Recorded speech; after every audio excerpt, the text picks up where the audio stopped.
Hello, welcome back to We Value Teens. My name is Dave. Today we're going to look at the policies and procedures for child safety. When we talk about the policies and procedures, we're talking about, do we know the risks involved in child sexual abuse? And do we know then how to combat that and educate our volunteers and our staff so that they are prepared for this risk? Oftentimes we think of the face of an abuser. We think of a scruffy old guy in a van across from a schoolyard or in a playground or someplace like that, enticing children. But the fact is, abusers are known and trusted by their victims. It might be a dad, a grandpa, an uncle, a close friend of the family, a coach, a youth pastor, a youth worker, someone in Cub Scouts or Boy Scouts. It's someone involved in your young person's life who's earned their trust and your trust as well. And we'll talk about the grooming behaviors a little bit later. It might be a swim coach. It might be a youth leader, youth pastor in your church, or a senior pastor who has spiritual authority over you. And it's hard to combat against that and to reject that. At the Edgerton Teen Center, most people think the threat is out there, right? But here at We Value Teens, we understand that the threat is everywhere. And we need to be abreast and understanding of what that threat looks like to be able to find it. It's impossible to prepare for a risk that we don't understand. So part of this video is understanding that risk. Now, there's 90% of all child molesters never enter the justice system. 10% are arrested. Even not all those are convicted. They might plea down to a lesser crime, and so they're not put on the sex registry list. And so we need to be cautious about the actual 8% that are arrested, knowing that there's 90+% out there who are committing these crimes and never being found out. Less than 8% of reports are false. This is important because we think of children and we think of them telling lies or telling stories. And we understand the child brain does not fully understand how to even do that. Of the 8% of false accusations, the vast majority of those are found to be in custody battles, where a mom or dad entices a child to lie about the mom's boyfriend or the mother about the dad so that she can gain custody. And so these are often just custody battles to make the other partner, look evil in the eyes of the court. 90% of abuse victims know and trust their abuser. This is a fact we have to remember. It's someone close to us. It's someone who has earned the trust of us and of our children, the young people in our care. And so we need to be wise in who we bring in as volunteers.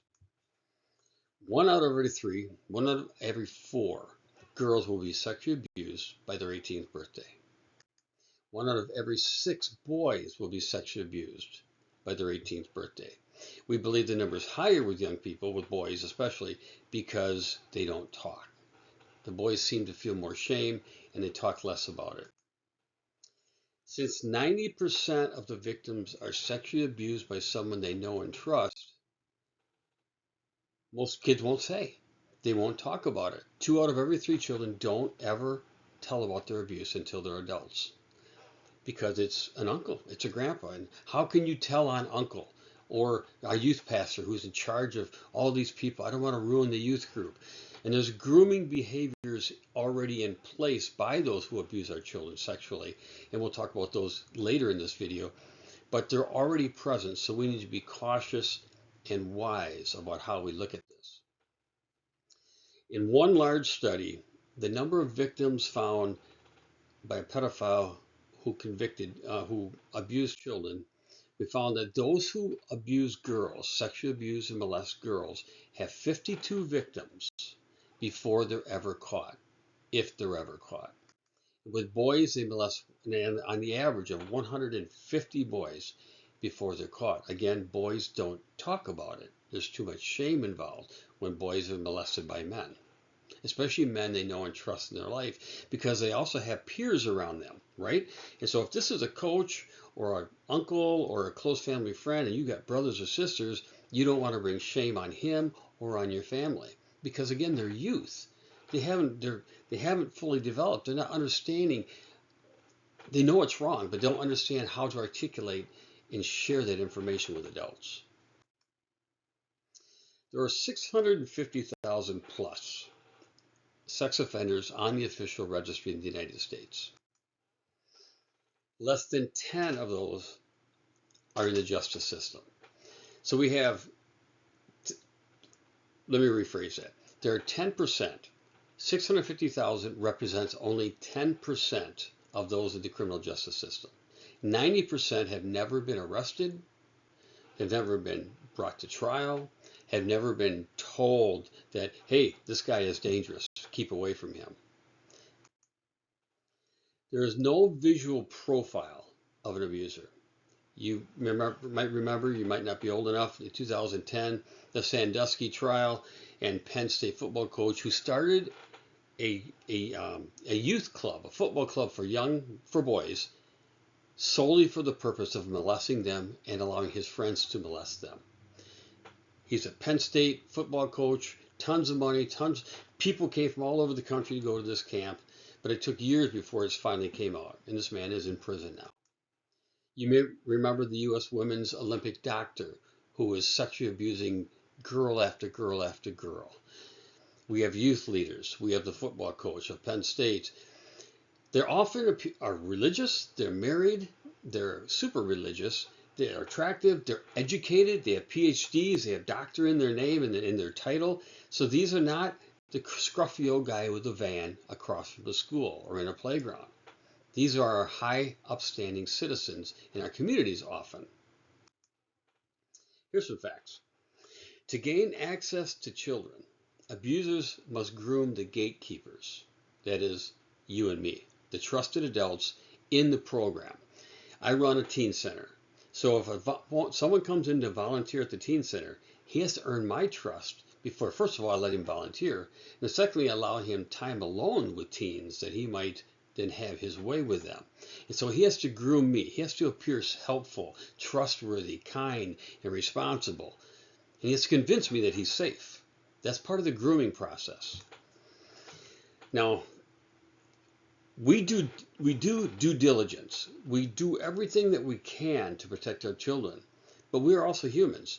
And so we need a team around us that are watching and being trained in this so that we are not the only eyes, the only ears, the only brain working to protect our children. You and I are the gatekeepers. We are the barrier, the wall between the sexual abuser and then the children that are in our care. Sexual offenders go where the barriers are the lowest. And because we often are all involved in volunteer, run, and guided organizations, we require volunteers. We need them.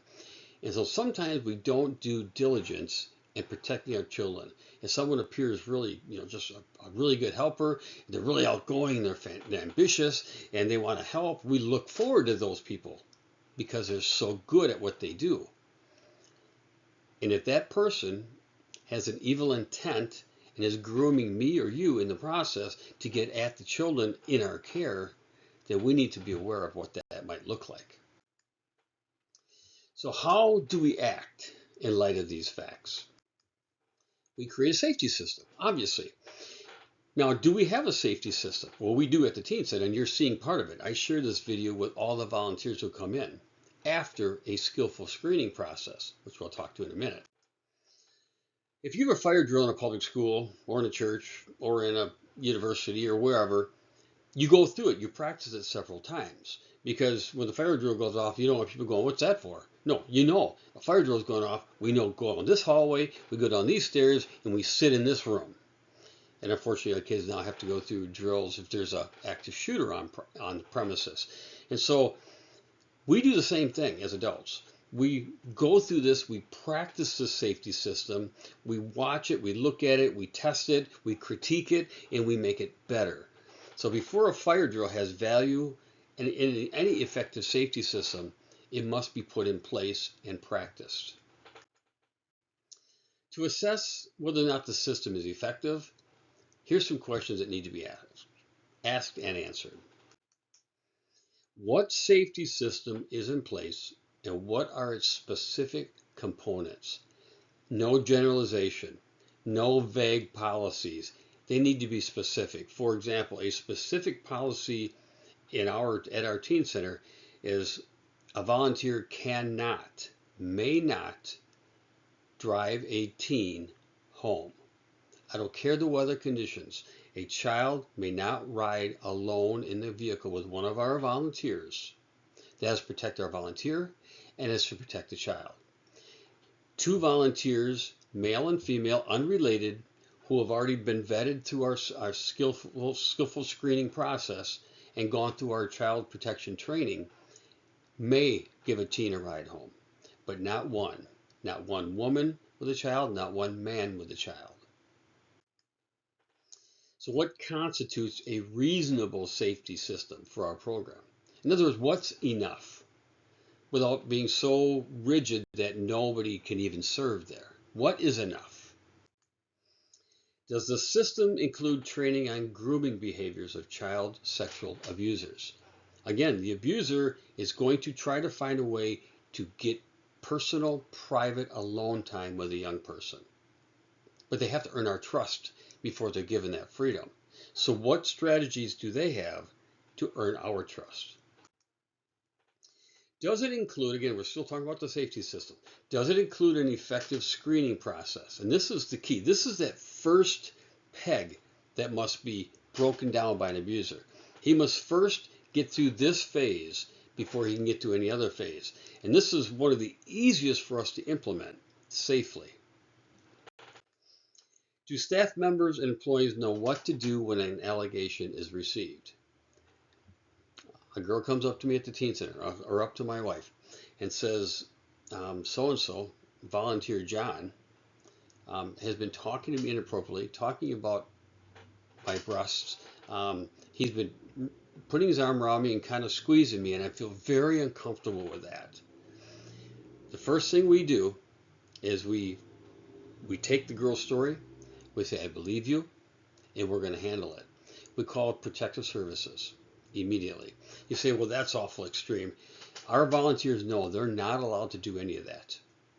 No sexual talk around our young people, because if they've gone that far, they're pushing boundaries that they know are not allowed.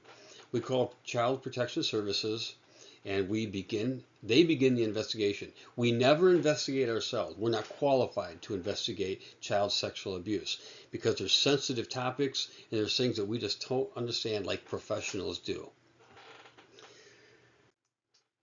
We use MinistrySafe primarily as our source for background checks. I have been trained at the graduate level, working on my master's degree in child sexual abuse awareness. I have been trained by MinistrySafe, and so I understand this. This is not a weekend seminar. This is an entire seminar, an entire seminary course.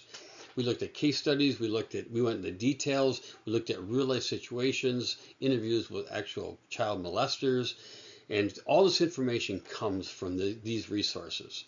And MinistrySafe is, and no system is perfect. I understand that, but we must do due diligence. They represent the United States in the Olympic Committee scandal, Awana International, so they have taken on some big cases. They understand it. And the reason they started their child sexual awareness policies and their entire organization was churches were constantly calling them because they were being sued because a child molester was in their church molesting kids in their youth ministries. And so Gregory Love and his wife Norris, they decided, you know what, instead of constantly going to court defending or trying to find ways to minister to churches, let's get out in front of this and find a way to educate them so they don't allow those types of people around their children in the first place. So preventative measures were put in place, and MinistrySafe is very much that, a preventative way keeping those people out. Now, many ministries retain the false impression that my ministry is not at risk. We know all the people. They're our friends. We're a close-knit family. And that's just nonsense. It's just absolute nonsense. And if you don't know it, and if you don't believe it, then we can't convince you otherwise. And yet in the past decade, child sexual abuse has been the #1 reason ministries, churches end up in court. The number one reason they end up in court. We need to do a better job.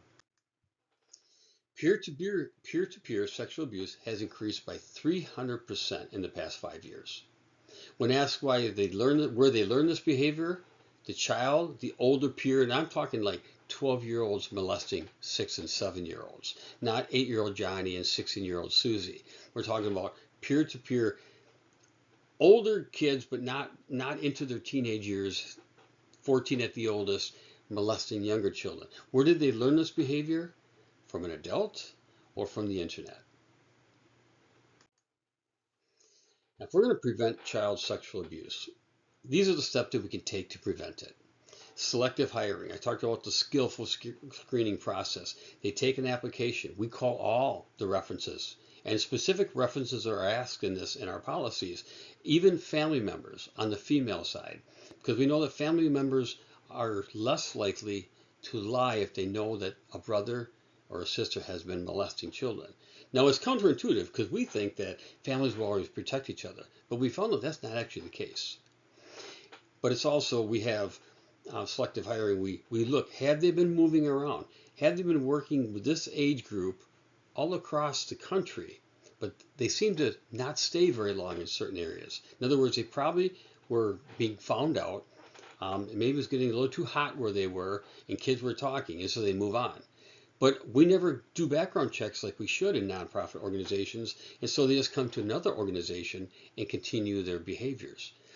They don't do that here because we do the background checks, and we do follow up with references, and we look at where they've gone. And if there's big gaps in that, we ask them why. We want to know why there's gaps in what they've been doing in their resume or in their application. There's supervisory guidelines, educational programs. This is part of the educational programs we're talking about, what we're doing right now and what we teach them and walk them through during this process. A significant number of cases involving employees or volunteers of Church Mutual, a huge insurance company dealing primarily with churches, would not have occurred. They believe that many of the cases would not have occurred if their churches had been more skillful in screening out potential pedophiles. And that happens in the skillful screening process, the application, the following up with references, and so forth. If we have uncovered some detrimental information at We Value Teens, we'll discuss the information with the applicant, because people do make mistakes. They might have answered the question incorrectly, but we want answers, and we want an understanding that, okay, why did you answer the question this way? Now, we use MinistrySafe, as I mentioned, but we also use Child Protective Services in our area. When we talk about Child Protective Services, every county has a Child Protective Service Agency, CPS we call it here, and it has some variation of that name.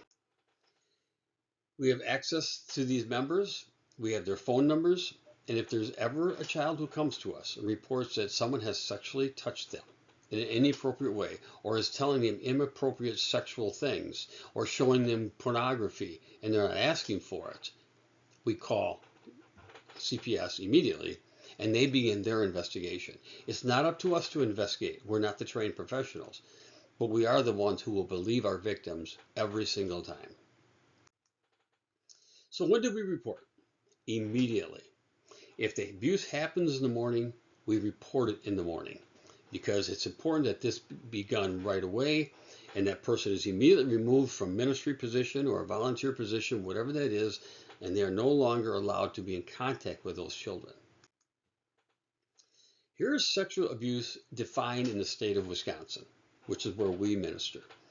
Sexual abuse is defined as sexual intercourse, sexual contact, sexual exploitation, forced viewing or listening to sexual activity, and engaging in child prostitution. One thing important in all this, you do not have to touch a child to be guilty of child sexual abuse. If you force him to watch pornography or to partake of something like that, or to watch you and your nudity, but you don't actually touch the child, these are things that constitute child sexual abuse.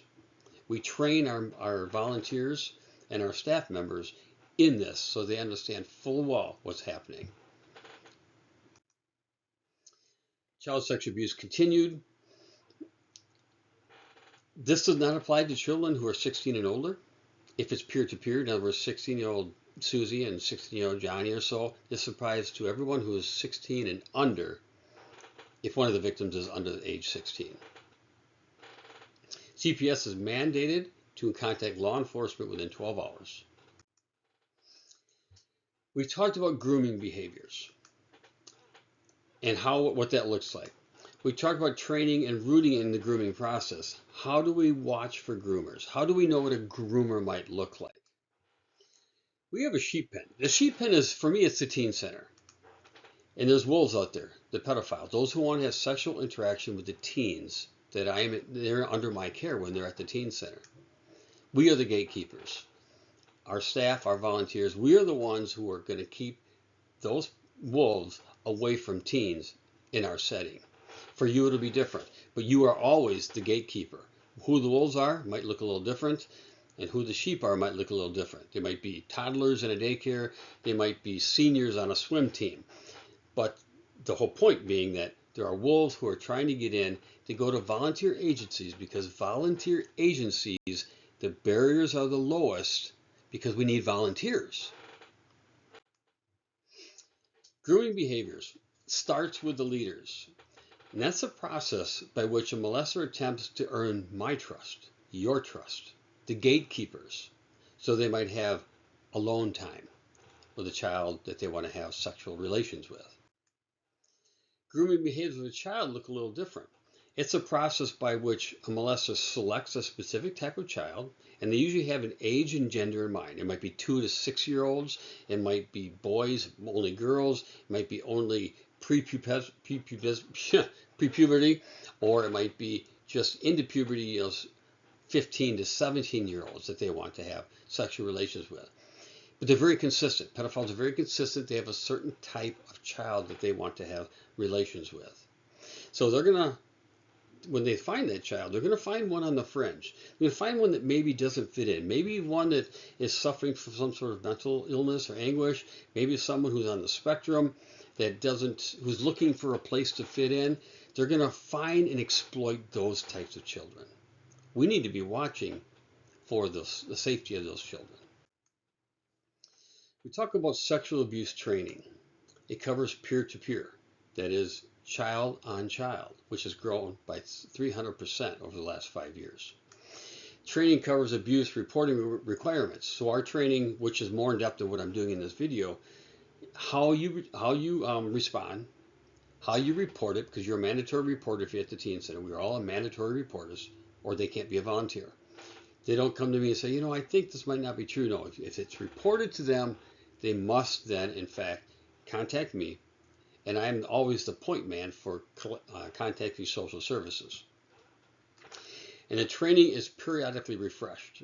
A short story, we had an incident in our church where a pedophile was there and no one was telling anybody else. Some of the church leadership knew about it, but they weren't sharing that with the congregation. I found out, and I kind of called the pastor to task and said, hey, what's going on with this? I said, have you called an insurance company? What did they say? I hadn't even done that yet. I said, well, you need to call the insurance company and you need to do this, and a series of steps, which they had not done. They had no policies and procedures of how to deal with the situation. And so they're working on it now. But I bring that up to say that the insurance company that we have, I contacted them because I read through their statement. And I said, this is really outdated material. This is from 2010, and a lot of things have changed. I got a message back from their lawyer, an email, a couple days later, and he says, Dave, you are correct. And we are going to update our policies. And it would take 4 to 6 months to do it. But now they have a legal team working on updating their insurance policy because it was outdated. So we need to keep abreast and periodically refresh and remind those in our staff and our volunteers what sexual abuse awareness looks like.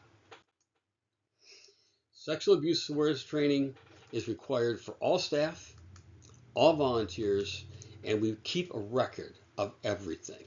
All the applications, the background checks, they're sealed, they're locked away. It's not for public viewing, but we definitely will look at it. And we need that, and you need that too, because if this person does somehow trick everybody and deceive everybody and is eventually involved in sexually abusing a child in your care, At least you have a paper trail that you did due diligence. You really tried to protect the children as much as possible.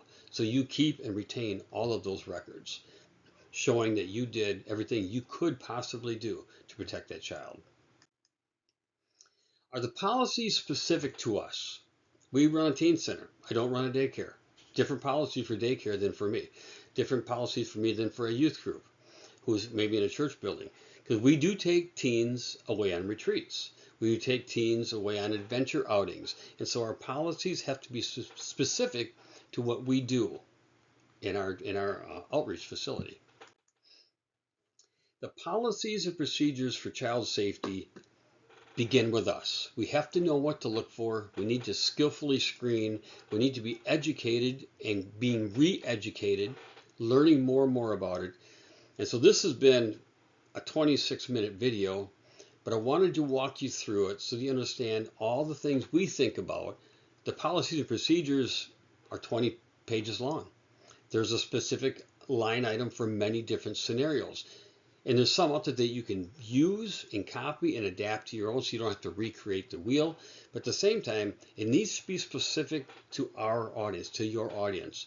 So be cautious, be convicted, be skillfully proactive in updating yourself and learning, and assemble a team so that one person is not in charge, because one person is going to miss stuff. It needs to be a team that's involved in this. I hope this at least helps to show the importance, the emergency, the necessity of protecting our children and knowing how to do it, because we know the risk that is out there. We cannot fight a risk that we do not understand. I hope this has been informative. I hope to see you in the next video. Thank you.